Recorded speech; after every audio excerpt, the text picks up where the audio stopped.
Ayon kay TNT Tropang Giga head coach Chot Reyes, malaking factor si Troy Rosario sa final series. Para sa isang nakakilala, at nag-coach kay Troy Rosario noong nakaraan. Naniniwala si Chot Reyes na ang veteranong bigman ay magiging malaking factor para sa Barangay Ginebra sa PBA Commissioner's Cup Finals nito laban sa TNT. Tinukoy ni Reyes ang si Rosario bilang isang malaking bangungot para sa Tropang Giga.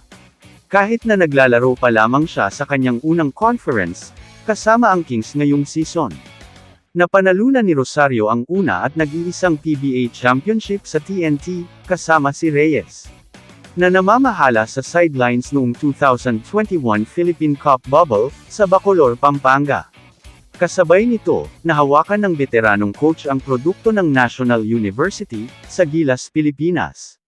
So more or less, alam ni Reyes kung ano ang maaaring dalhin ni Rosario sa mesa. Tinalo ng TNT ang Ginebra para sa kampyonato ng Governor's Cup sa unang komperensya noong panahong wala pa si Rosario sa uniforme ng Kings.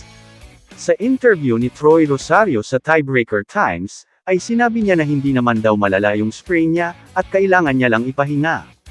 At ngayon lang ulit siya makakatungtong sa finals, ang huling finals ni Troy, ay sa TNT pa yung team niya noon. Na makakalaban naman niya ngayon.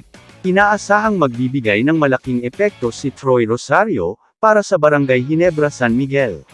Sa Commissioner's Cup Finals laban sa kanyang dating koponan, ang TNT Tropang Giga. Ang kanyang hindi kapanipaniwalang talento, at agresibong kaisipan ay ginagawa siyang seryosong banta, sa Best of 7 series, ayon kay TNT coach Chot Reyes.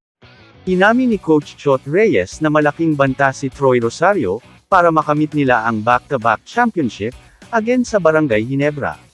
Si Troy Rosario ay nag-sign sa Ginebra, habang naglalaro ang Gin TNT, sa Game 2 noong nakaraan conference.